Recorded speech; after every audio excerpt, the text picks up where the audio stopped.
आप सभी दर्शकों का स्वागत है और मैं हूं आपके साथ अखंड राय और आप देख रहे हैं उत्तर प्रदेश का तेजी से बढ़ता हुआ digital platform IBC24 Uttar Pradesh Uttarakhand. 12 बजे की खबर की शुरुआत करते हैं। आपको बता दें, जिस पल का इंतजार था बीजेपी के प्रदेश अध्यक्ष के लिए, वो पल आ गया है और बीजेपी ने अपना प्रदेश अध्यक्ष चुन लिया है। बीजेपी को प्रदेश अध्यक्ष के रूप में महाराजगंज से 7 वर्ग के सांसद और वित्त राज्य मंत्री पंकज चौधरी का नाम है। सबसे बड़ी बात है, तमाम अटकलें थी, तमाम नाम थे, लेकिन उस सभी नामों पर विराम लग गया और अचानक से एक नाम आया पंकज चौधरी का और उस नाम पर आखिरकार सहमति बनी और फिर विरोध पंकज चौधरी यूपी बीजेपी के चीफ चुन लिए गए। सबसे बड़ी बात है कि जब इस पद पर आए पंकज चौधरी का जब नाम आया तो कई चीजें सामने आने लगी कि कैसे महाराजगंज और गोरखपुर प्रदेश में जो अपने आप में अगल बगल के जिले हैं, वहां से ही कैसे प्रदेश का मुखिया भी हो सकता है और यूपी बीजेपी चीफ भी हो सकता है। तमाम अटकलें लगाई जा रही, तमाम सवाल खड़े किए जा रहे थे, लेकिन उन तमाम अटकलों पर विराम लग गया और एक बार फिर से पंकज चौधरी जो नाम चर्चा में आया 2 दिन 3 दिन पूर्व, वो ही उसी नाम पर कहीं ना कहीं मुहर लगी और फिर विरोध पंकज चौधरी प्रदेश अध्यक्ष बीजेपी के बन गए। सबसे बड़ी बात है कि तमाम कई तरीके के सवाल खड़े होते रहे कि पंकज चौधरी और प्रदेश के मुखिया योगी आदित्यनाथ के बीच में सब कुछ ठीक नहीं है, उनके संबंध ठीक नहीं है। लेकिन जब पंकज चौधरी की ताजपोशी होती है, उस ताजपोशी के बाद जब सीएम योगी के बगल में पंकज चौधरी पहुंचते हैं तो वो सीएम योगी का पैर छूते हैं। जिसके बाद कहीं ना कहीं राजनीतिक गलियारों में जो इस तरीके की चर्चाएं थी कि उन दोनों के बीच में आपस में नहीं बनती है, कहीं ना कहीं उस पर विराम लगता हुआ नजर आता है, क्योंकि जिस तरीके से पंकज चौधरी ने आए और सीएम योगी के पैर छुए, उसके बाद कहीं ना कहीं जो सियासी गलियारे में जो लगातार जो चर्चा थी उसका बाजार गर्म हो गया कि शायद पंकज चौधरी सरकार और संगठन के बीच में किसी तरीके का मनमुटाव ना हो, किसी तरीके की दूरी ना हो। पैर छूने की इस तस्वीर जब वायरल हुई तो उससे कहीं ना कहीं संदेश गया कि दोनों के बीच में जो मनमुटाव है, जो दूरियां हैं, वो कहीं ना कहीं दूर रहेंगी जब संगठन और सरकार के बीच में होगी। कहीं ना कहीं जब प्रदेश अध्यक्ष की जब उन्होंने पूरी तैयारी हुई, जब उनकी ताजपोशी हुई, तो उन्होंने भी इसी को लेकर के बात की कि सरकार, संगठन और संघ के बीच में वो कहीं ना कहीं पूरी तरीके से तालमेल बना के रखेंगे। फिलहाल यूपी चीफ का ताज तो उनके सर पर सच गया है। अब देखने वाली बात होगी कि किस तरीके से वो इस ताज की 2027 में क्या यूपी बीजेपी को एक बार फिर से मुख्यमंत्री बनवाने में कितना उनकी अहम योगदान होगा। अब चलते अपने सभी सहयोगियों के पास, एक एक करके हमारे साथ जुड़ेंगे, जो आज की बड़ी खबरें उनके शहरों की है वो बताएंगे। सबसे पहले हमारे साथ इंद्रवीर जुड़ रहे हैं रायबरेली से। इंद्रवीर, कौन सी बड़ी खबर है रायबरेली से आज?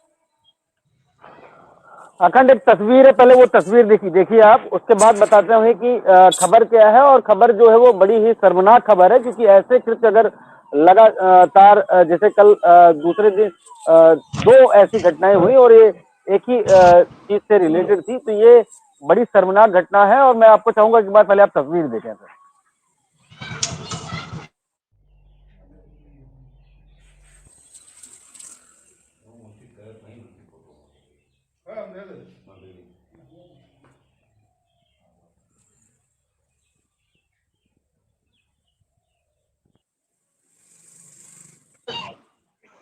अखंड, ये पहले आपने जो तस्वीर देखी वो फोटो फाइल थी और बाद में जो देखा ये मंदिर का पहले जो विजुअल जो फोटो देखी आपने, मेरे कहने का मतलब ये उस खाली स्थान पर ये कभी मूर्तियां वहां रहती थी और उसके बाद का जो नजारा था ये बाद का है।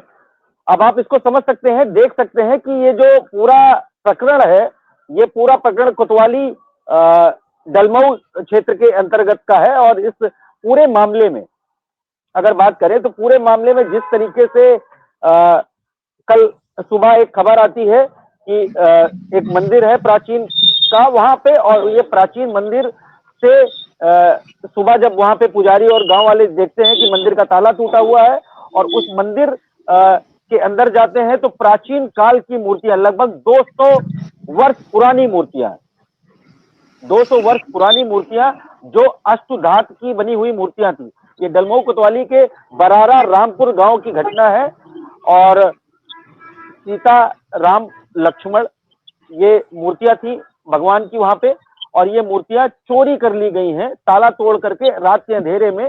जब सुबह हुई तो पूरे गांव में आक्रोश था और एक वो भी था कि जिस तरीके से ये घटना हुई है, क्या ये अब भगवान भी सुरक्षित नहीं है, ये तमाम तरीके के ऐसे और बहुत सारा आक्रोश देखने को मिला उस गांव में। खैर पुलिस मौके पर पहुंची कोतवाली डलमऊ और पहुंच करके खोजबीन जारी कर रही है, टीम बनाई गई है और आगे वाले समय में इसका खुलासा भी किया जाएगा। लेकिन अभी जो घटना निकल के सामने आई है, ये बड़ी दर्दनाक घटना है कि ये अगर ऐसा कृत्य भगवानों के साथ, भगवान अपने घर में खुद नहीं सुरक्षित तो इंसान कहां तक सुरक्षित होगा, ये बड़ा सवाल है रायबरेली पुलिस के लिए, चैलेंजिंग भी है कि अब ये घटना निकल कर सामने आई। जी अखंड, इनकी सबसे बड़ा सवाल है आखिरकार ये कब की घटना है और सब क्या अभी तक पुलिस के हाथ खाली है, कोई सुराग लगा है पुलिस के हाथ में, या फिर अभी भी पुलिस के हाथ पूरी तरीके से खाली है? क्योंकि हाल फिलहाल में आपने खबर बताई थी कुछ दिन पहले कि एक लूट की भी घटना को अंजाम दिया था, और लेकिन कहीं ना कहीं एनकाउंटर में पुलिस के साथ मुठभेड़ में वो पकड़े भी गए थे। लेकिन किस तरीके की बात है कि इस पूरे मामले में किस तरीके से पुलिस की कार्रवाई है और क्या निकल करके सामने आया अभी तक? देखिए अखंड, अभी ये पूरा मामला, अगर जैसे मैंने बताया कि बरारा रामपुर गांव डलमो कोतवाली क्षेत्र के अंतर्गत की घटना है। वहां पे एक 200 वर्ष पुराना मंदिर था, जैसा लोगों ने बताया, और मंदिर में राम, सीता, लक्ष्मण जी भगवान की फोटो मूर्तियां थी और अष्टनाथ की मूर्तियां थी। और ये डलमो कोतवाली क्षेत्र के अंतर्गत की घटना है, जिसमें अभी कल सुबह यानी कि सैटरडे की रात ये चोरी हुई है। और संडे को सुबह पता चला है गांव वाले और पुजारी को कि ये घटना मंदिर में घटी है। और उसके बाद पूरे गांव में कोहराम था और आक्रोश था। बाद में पुलिस आई है, खोजबीन कर रही है। अभी तक फिलहाल पुलिस के हाथ खाली है कि ये मूर्तियां कौन ले गया, कैसे ले गया, अभी तक इस पे कोई किसी तरीके की कोई कुछ भी सुबगाहट या अगर बात करें तो अभी कुछ खुलासा नहीं किया गया पुलिस के द्वारा। जी हाँ बिल्कुल इंद्रवीर, देखिए अगर अभी तक पुलिस के हाथ खाली है और पुलिस के हाथ में कोई सुराग भी नहीं है तो अपने आप में एक बड़ा सवाल है, और बिल्कुल आक्रोशित है कि देखिए अभी तक तो लोगों के घर भी सुरक्षित नहीं है, ऐसी तमाम खबरें आती हैं। लेकिन अब मंदिर से ही इतनी पुरानी मूर्तियों को चोरी कर ले जाना और अभी तक पुलिस के पास इसमें कोई भी सुराग न लग पाना अपने आप में सवालिया निशान है। फिलहाल देखने वाली बात होगी रायबरेली पुलिस इस पूरे मामले में क्या कार्रवाई करती है और कब तक जो आरोपी है वो उनको गिरफ्तार करती है। बहुत बहुत धन्यवाद इंद्रवीर इस तमाम जानकारी के लिए आपका। जी बिल्कुल। आकाश हमारे साथ बने हुए पीलीभीत से। आकाश, कौन सी बड़ी खबर है पीलीभीत से आज की? अखंड जी, आपको बताना चाहेंगे, एक सोशल मीडिया पे वीडियो वायरल हो रहा है। वायरल वीडियो पीलीभीत के थाना मालटांडा क्षेत्र का बताया जा रहा है कि एक बाघ गौशाला में फंस गया है। उसका जो गौशाला में पशु बंधे हुए थे, वो अफरा तफरी मची। वहां पर जानकारी लोगों को हुई तो लोग वहां पर पहुंचे भारी संख्या में। इसको लेकर उन्होंने वन विभाग और पुलिस टीम को जानकारी दी है। जिस तरीके से टाइगर जो है जंगल से निकलकर रिहायशी इलाके में पहुंच जाता है, जिससे उस पे आवारा पशु जो है गौशाला में उन पे हमला कर देता है और वहां पर जो लोगों पे भी अटैक कर देता है। किसानों को लेकर वन विभाग की बड़ी लापरवाही देखी गई है। ऐसे वीडियो सोशल मीडिया पर आए दिन वायरल होते हैं, मगर जो वन विभाग की लापरवाही के चलते इस तरीके की घटनाएं होती है, उसको लेकर वन विभाग कहीं ना कहीं लापरवाही देखी जाती है, जिससे लोगों को अपनी जान गंवानी पड़ती है। अखंड जी, इसको लेकर के क्या कार्रवाई करे? कोई प्लानिंग है किस तरीके की? लगातार अगर इस तरह की घटनाएं घटती हैं तो इसको लेकर के कोई उनके पास कोई इंतजाम है, कोई प्लानिंग है, कोई प्लानिंग उलिंग करते हैं कि बस केवल इसी तरीके से है लोगों की जान जोखिम में ही रहे? अखंड जी, IBC 24 न्यूज चैनल ने इस खबर को कई बार, जो बाघ के हमले हुए हैं या जो जानवरों पे बाघ हमला कर देते हैं, कई बार अधिकारियों को बात की है कि जो वन विभाग के अधिकारी हैं उसको लेकर कितना सजग हैं, क्या उनकी तरफ से दिशा निर्देश जंगल से ना निकले, उसे तार फिक्सिंग वगैरह ऐसी कोई व्यवस्थाएं कराई जाएं तो वो खाना पूर्ति जो होती है अखंड जी, वो केवल कागजों में होती है। यहाँ के जो अधिकारी हैं DFO मनीष कुमार, उनसे भी कई बार IBC 24 ने बातचीत करना चाहा तो वो बात को घुमा देते हैं। यहाँ के जिला अधिकारी जो हैं ज्ञानेंद्र जी, वो जिले के मेन अधिकारी हैं।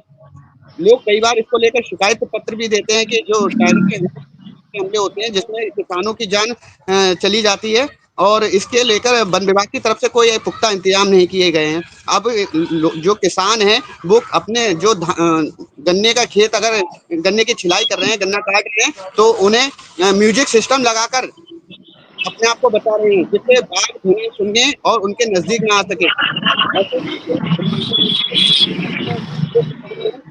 ध्वनि प्रदूषण ध्वनि है उसे बजाकर, जिससे वो लोग सुरक्षित रह सकें। तो आखिरकार अगर खाना पूर्ति करनी है तो खाना पूर्ति करने के लिए कार्रवाई क्यों करते हैं? मत करें, कोई कार्रवाई नहीं कर रहे, दिखावे की कार्रवाई, खाना पूर्ति के लिए कोई कार्रवाई, इसका क्या मायने मतलब है? जब किसी को कोई राहत मिलेगी ही नहीं, समस्या का समाधान होगा ही नहीं, तो ऐसी जो खाना पूर्ति वाली कार्रवाई उसका कोई मतलब नहीं है। इस कार्रवाई को करने से इससे बड़ी ना ही करें।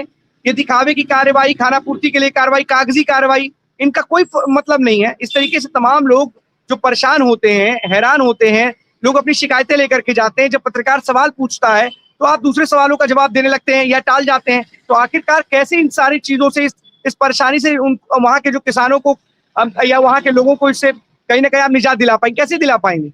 ये जब कार्रवाई ऐसी ही रह जाएंगी, कागजी कार्रवाई के रूप में हो जाएंगी, खानापूर्ति के रूप में हो जाएंगी, दिखावटी हो जाएंगी, उसका क्या मतलब होगा? कोई तो तरीका आपके पास होना चाहिए, कुछ तो आपके पास कोई ऐसा प्रक्रिया हो जिसके तहत आप इस तरीके की समस्या का समाधान निकाल सके।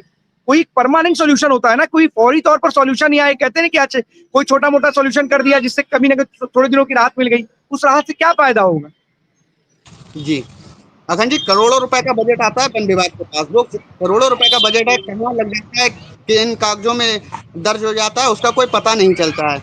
जो पैसा फंड आता है वो सिर्फ वन विभाग की में ही घोटाले होके खर्च हो जाता है। अगर इन घोटालों की बात की जाए तो वन विभाग दिखा देता है कि तार फिक्सिंग की, और जबकि देखा जाए पीलीभीत तराई का क्षेत्र है, यहाँ पर आए दिन बाघ निकलते हैं, जो भी तैयार जो किसान खेत पर अपना काम कर रहा होता है उस पर भी हमला कर देता है। और जो अगर उसे मुआवजे की बात की जाए तो वन विभाग की तरफ से और सरकार की तरफ से मुआवजा सिर्फ लिखित में तो होता है, कितना मिल पाता है कितना नहीं मिल पाता है, बात मुआवजे की नहीं है। मगर किसी के परिवार का सदस्य चला जाता है हमले में, तो उसके परिवार का भरण पोषण को लेकर एक बड़ी जटिल समस्या आ जाती है। उसके बाद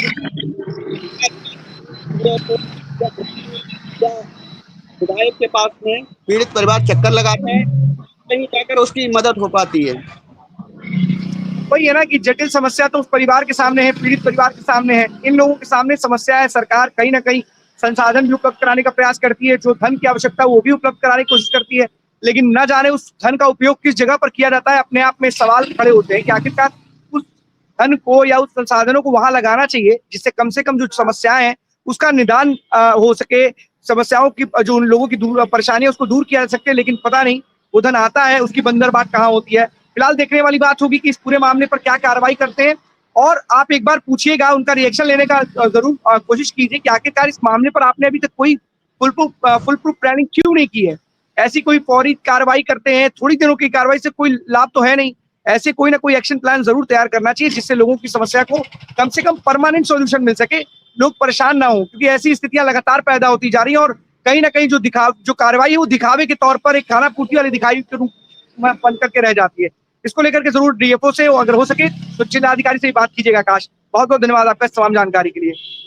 आपको बता दें कि स्मार्ट मीटर को लेकर के जो आम आदमी पार्टी के राज्यसभा सांसद हैं संजय सिंह, उन्होंने बड़े संगीन आरोप लगाए हैं प्रदेश सरकार पर, योगी सरकार पर, और उन्होंने करीब करीब कहा है कि 959 करोड़ का घोटाला स्मार्ट मीटर के नाम पर उत्तर प्रदेश में हुआ है। और जिस तरीके से स्मार्ट मीटर लगाने की बात की जा रही है, कहीं ना कहीं उत्तर प्रदेश के लिए एक बड़ी, वहां के जो उत्तर प्रदेश के जो निवासी हैं, गरीब हैं, उनको परेशान करने के लिए किया जा रहा है। क्योंकि पहले 2G लगाने की बात की गई थी 2018 में, अब 4G मीटर लगाने की बात की जा रही है उसको बदल करके। अगर जब 4G लगाना था तो 2018 में 2G स्मार्ट मीटर क्यों लगाए गए, और अब 2018 के बाद अब 4G मीटर लगाने की बात की जा रही है। सबसे बड़ी बात उन्होंने एक चीज और भी कही कि पहले भी जो स्मार्ट मीटर बदले गए हैं उस पर कई तरीके के शिकायतें मिलती चली आ रही हैं कि वो 20 से 25% ज्यादा चलते हैं। मान लीजिए 2000 का बिल आता है तो वहाँ 2400 या 2500 के करीब वहां पर लोगों का बिल आ रहा है, वो तेज चलते हैं। तो कहीं ना कहीं इसको लेकर के जो आम आदमी पार्टी के राज्यसभा सांसद है संजय सिंह और यूपी प्रभारी हैं, उन्होंने कहीं ना कहीं यूपी की प्रदेश सरकार पर हमला बोला है, और साफ पर उन्हें 2003 के एक एक्ट की धारा को बताते हुए बोला है कि पूरी तरीके से यह अवैध है, क्योंकि जनता अगर अपने घर में मीटर नहीं लगाना चाहती है तो मीटर नहीं लगवा सकते। फिलहाल स्मार्ट मीटर की जो दरें हैं उसको लेकर के भी कहीं ना कहीं उत्तर प्रदेश सरकार पर सवाल खड़े किए हैं, और कहीं ना कहीं उन्होंने साफ तौर पर यह भी संकेत दिया है कि जनता से इस तरीके की कार्रवाई की जा रही जनता के ऊपर कि जब गर्मी में ज्यादा डिमांड होगी और अगर आपने अपना बिल पे नहीं किया तो आपकी लाइट कट जाएगी, कोई रियायत नहीं दी जाएगी। और साफ तौर पर कहीं ना कहीं लोगों को लूटने का और अपने जो व्यवसायी साथी हैं उनको लाभ पहुंचाने के लिए इस तरीके के कदम उत्तर प्रदेश सरकार लेने जा रही है। लेकिन सबसे बड़ी बात है कि जो आम आदमी पार्टी के सांसद संजय सिंह है, उन्होंने साफ तौर पर ये कहा भी कि उत्तर प्रदेश सरकार है वो अपनी मर्जी के से और कुछ व्यवसायियों को लाभ पहुंचाने के लिए, जो अपने उनके बिजनेस पार्टनर्स हैं उनको लाभ पहुंचाने के लिए इस तरीके से पूरा स्मार्ट मीटर के लिए जो भी चीजें तैयार की जा रही हैं कि लोगों को ना सिर्फ लूटा जा सके, लोगों को परेशान किया जा सके, गरीब, बीमार और जो बुजुर्ग हैं उनको लाइट ना मिले, इसके लिए पूरी की पूरी प्लानिंग की जा रही है। ये आम आदमी पार्टी के जो नेता संजय सिंह है उन्होंने इसको लेकर के कहीं ना कहीं गंभीर आरोप लगाए हैं और साफ तौर पर स्मार्ट मीटर को लेकर के ये गंभीर आरोप है। देखने वाली बात होगी कि जिस तरीके से आम आदमी पार्टी के जो नेता है लगातार कहीं ना कहीं सरकार को घेरने का काम करते हैं और अभी भी आपने देखा होगा हाल फिलहाल उन्होंने कुछ दिनों की एक यात्रा निकाली थी अयोध्या से लेकर के प्रयागराज तक की और जगह जगह उन्होंने योगी सरकार पर तीखे हमले किए थे और कहीं ना कहीं कई सवाल भी खड़े किए थे और पूछा था कि आखिरकार इस तरीके की स्थितियां क्यों हैं। अब चलते हैं हमारे साथ और भी हमारे साथी जुड़े हुए हैं। जितेंद्र हमारे साथ बस्ती से बने हुए हैं। जितेंद्र, कौन सी बड़ी खबर है बस्ती से आज की? बिल्कुल अखंड, अगर बस्ती से बड़ी खबर की बात की जाए तो जिस तरीके से अभी बीते जो है 6-7 दिन पहले की अगर बात की जाए तो जिस तरीके से मुरादाबादी जो बिरयानी थी उस बिरयानी पे हिंदू संगठन के लोगों ने जो विरोध किया था क्योंकि वहां पे एक बैनर लगा था और उसके ऊपर जो है चांद तारे की जो है फोटोज लगी हुई थी, वो बनी हुई थी, बैनर बना था। हिंदू संगठन के जो लोग हैं वो अयोध्या जो है राजू मोहनदास से मिलकर वापस आ रहे थे, तो उन्होंने जब वहां पे वो झंडा देखा, वो बैनर देखा तो उन्होंने विरोध किया और उस पर बिरयानी वाले से उन्होंने कहा कि तुमने जो झंडा लगाया ये पाकिस्तान का, इस तरह का उन्होंने विरोध किया। और विरोध करने के बाद उन्होंने जब कहा कि इसको आप हटाओ, तो कहीं ना कहीं जो झंडा जिसने जो बिरयानी वाले ने लगाया तो कहीं ना कहीं उसने जो है आक्रोश व्यक्त किया उन्होंने और तत्काल उसने जो फोन करके कुछ और लोगों को भी बुला लिया। फिलहाल जो हिंदू संगठन के लोग थे उन लोगों ने इससे ये कहा कि आप अपनी जो आधार कार्ड अपना आधार कार्ड के अंदर जाके उसने कुंडी लगा ली और फोन करके उसने लगभग दर्जनों की संख्या में लोगों को वहाँ पे एकत्रित कर मिला। वहाँ पे आने के बाद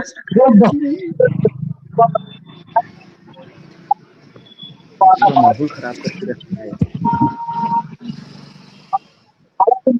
लेकिन असल कहने की बात की जाए तो उसमें तत्काल पुलिस ने देखते हुए और हिंदू संगठन के द्वारा उसमें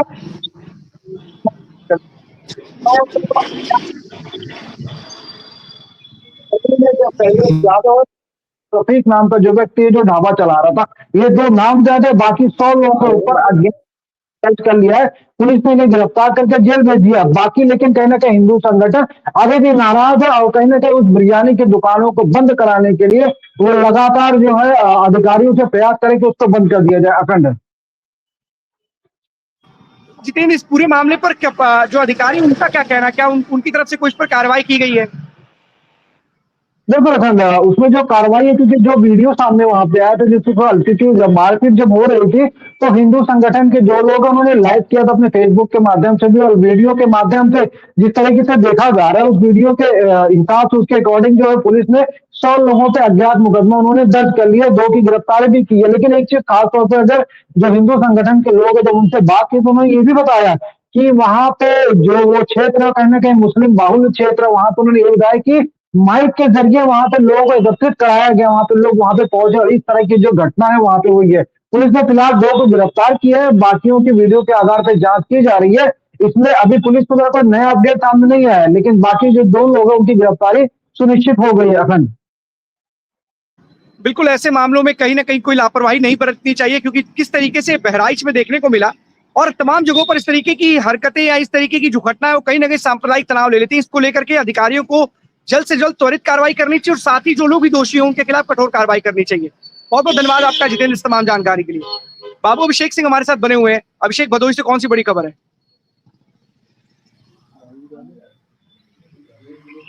जी अखंड, अगर हम भदोही की खबर की बात करें तो भदोही में बुधवार की रात में एक बड़ी घटना जो है घटना का अंजाम दिया गया, जिसमें अभी मैंने एक जो है कि इमेज भी भेजी है। उसमें IBC 24 से जो दुबे जी बातचीत कर रहे हैं उनकी हत्या कर दी गई थी। बुधवार की रात लगभग 10 से 11 बज रहे थे। 10 से 11 बजे तकरीबन वह अपने क्लिनिक को बंद करके निकल रहे थे।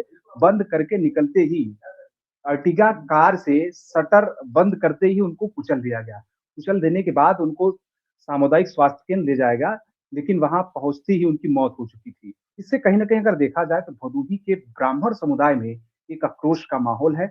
वहां लगातार प्रशासनिक अमले के लोग जो है कि पहुंच रहे हैं और जानकारी इकट्ठा कर रहे हैं कि किस तरीके से जो यह भ्रष्टाचार पर आवाज उठाने वाले एक समाज सेवी की मौत हुई और इस तरीके का घटना का अंजाम दिया गया जो हत्या का रूप देखने को मिल रहा है। फिलहाल अगर बातचीत की जाए इसके प्रशासनिक अमलों की तो तुरंत जो है कि भदोही पुलिस एक्शन में नजर आई और त्वरित जो है गिरफ्तारी भी हुई। उसमें लगभग प्रधान समेत 4 लोगों पर मुकदमा भी पंजीकृत हुआ था और प्रधान भी उसी दिन गिरफ्तार हुआ। लेकिन जीरो टॉलरेंस की नीति पर लगातार उत्तर प्रदेश में कार्य किया जा रहा है। लेकिन इस तरीके से अगर घटना का अंजाम भदोही जैसे जनपद में दिया जा रहा है और वो भी एक भ्रष्टाचार पर आवाज उठाने वाले समाज सेवी की हत्या कर दी जा रही है दिन दहाड़े, तो ये तो कहीं ना कहीं भदोही प्रशासन पर एक बड़ा सवाल खड़ा करता है। हमारे साथ विपिन दुबे जी हैं, ये भी समाज सेवी हैं। लगातार इनके समुदाय के लोग लगातार विरोध कर रहे हैं कि इस तरीके की जो अनुरूप जो लगातार कार्य हो रही थी उसके विपरीत जिस तरीके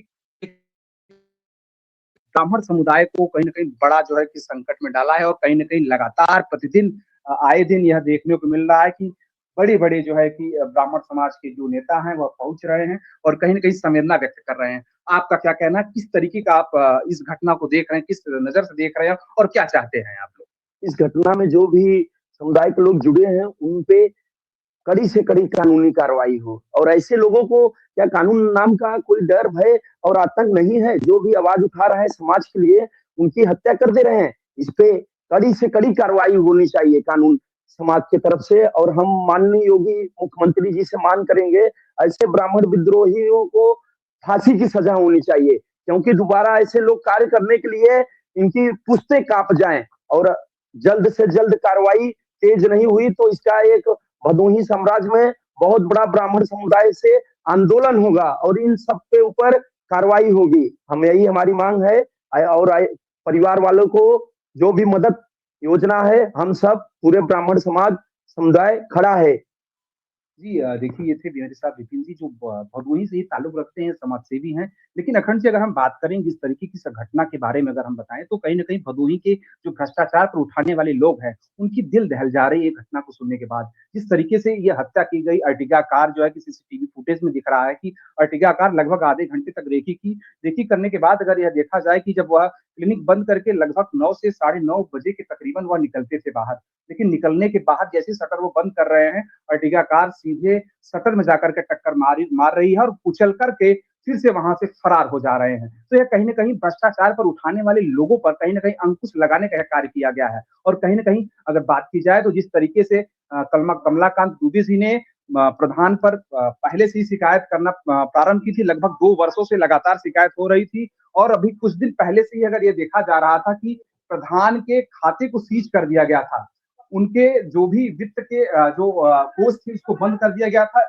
उसी के आक्रोश में आकर के प्रधान मनीष यादव ने जानबूझ करके हत्या का अंजाम दिया, जिससे कि कहीं न कहीं अगर देखा जाए तो भदोही के आम जनमानस में एक खौफ का माहौल दिख रहा है। जी अखंड।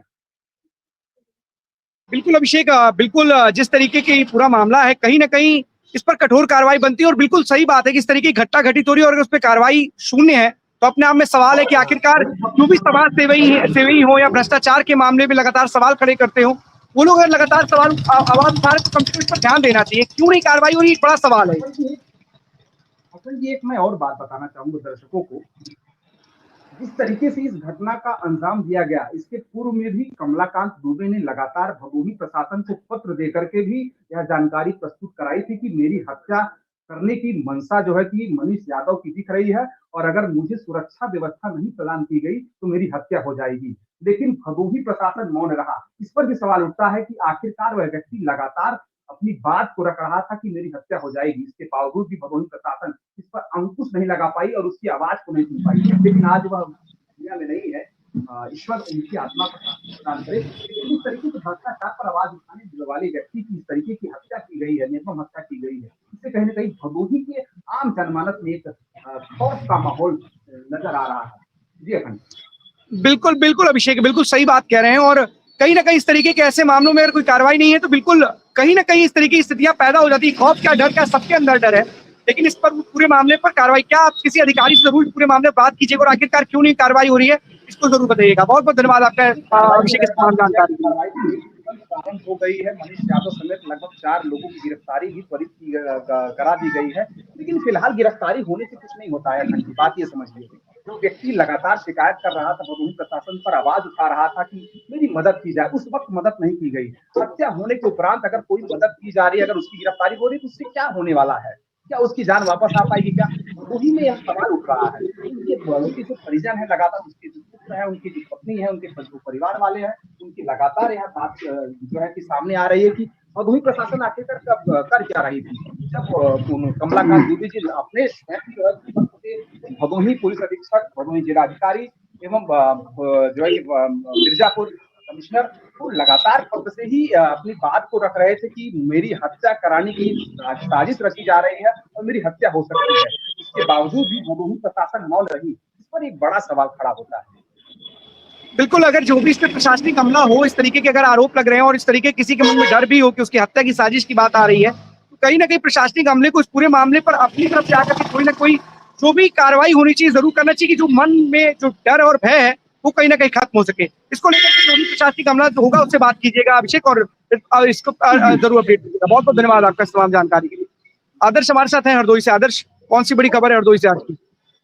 देखिए अगन जी, आज हम बता दें हरदोई जनपद की एक बड़ी खबर भी है, अच्छी खबर भी है और एक बड़ी खबर है। और सबसे बड़ा हम बताएं, जैसे जैसे ठंडक अपना रुख अख्तियार कर रही है, वैसे यहाँ हरदोई पुलिस अधीक्षक अशोक कुमार मीणा देर रात को जो भी ब्लॉक पड़े उन ब्लॉकों में जाकर वहां पर सुरक्षा व्यवस्था की निगरानी कर रहे हैं। और वहां पर जाकर वहाँ जो प्रहरी है, जो चौकीदार है, वहाँ जो थानेदार है, उनको भी सक्रिय किया जा रहा है कि कोई भी वारदातें या घटना न घटित हो। और वहां पर अशोक कुमार मीणा जो पुलिस अधीक्षक हरदोई जनपद है, वहाँ गाँव में जाकर एक चौपाल लगाते हैं, उस चौपाल में बैठकर उनकी सुनवाई भी करते हैं। और जहाँ जो भी कमियां थानों पर होती है उनको भी वहां पर पूरा किया जा रहा है। और इससे उनको ये गांव वालों को भी एक राहत महसूस हो रहा है कि यहाँ पर ये पुलिस अधीक्षक स्वयं पहुंच रहे हैं, वहां पर जो जानकारी ले रहे हैं और सुरक्षा व्यवस्था का जायजा भी कर रहे हैं। और जैसे जैसे अगर ये बताना चाहिए ठंड बढ़ती है, वैसे वैसे यहाँ पर जो चोरी की वारदातें बढ़ती चली जाती है, तो उसी को रोकने के लिए पुलिस अधीक्षक स्वयं जाकर गाँव गाँव में अपनी चौपाल लगाकर उन गाँव वालों को विश्वास दिला रहे, भरोसा दिला रहे कि जब तक हम हैं वहां पर कुछ भी नहीं होगा। जी अखंड। बिल्कुल आदर्श, एक अच्छी पहल है और कहीं ना कहीं अगर इस तरीके के तमाम अधिकारी अगर इस पहल को अंजाम दे और कहीं ना कहीं जमीन पर भी दिखाई दे तो बड़ी अच्छी बात होगी। लेकिन कई बार ऐसा देखा जाता है कि उच्च अधिकारी तो तमाम धरातल पर जाते हैं, मीटिंग करते हैं, लोगों को जागरूक करते हैं और तमाम नए नए फैसले लेते हैं, बड़ी पहल की जाती है। लेकिन कई बार जो उनके नीचे स्तर के अधिकारी हैं उस पर पलीता लगाते हुए नजर आते हैं और तमाम घटनाएं घटित हो जाती हैं। इसको लेकर के भी क्या आपने सवाल किया था, पूछा था कि आखिरकार देखिए जमीन पर उतरने में जमीनी हकीकत कुछ और होती है। अभियान के रूप में तो बहुत अच्छा है, अब बात कर रहे हैं बहुत अच्छा है, लोग खुशी होती है, बहुत अच्छी बात है। लेकिन धरातल पर उतरते इसमें बड़ी समस्या होती है। तमाम ऐसी शिकायतें लोगों की तरफ से आती कि उनकी सुनी नहीं जाती। इसको लेकर के आपने कोई बातचीत की थी उनसे, या सवाल पूछा था, या किसी ग्रामवासी ने या किसी निवासी ने इस तरीके के सवाल किए थे उनसे?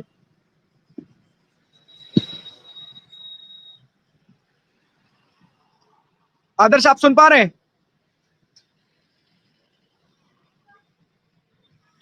बिल्कुल अच्छी पहल है, कम से कम लोगों को जागरूक भी करना और उनकी समस्याओं को समझने के लिए जगह जगह पर इस तरीके काम करना अपने आप में एक अच्छी बात है। और अधिकारी अगर इस तरीके के होंगे तो कहीं ना कहीं अगर पहल करते हैं तो उसका असर जमीन पर जरूर दिखाई देता है।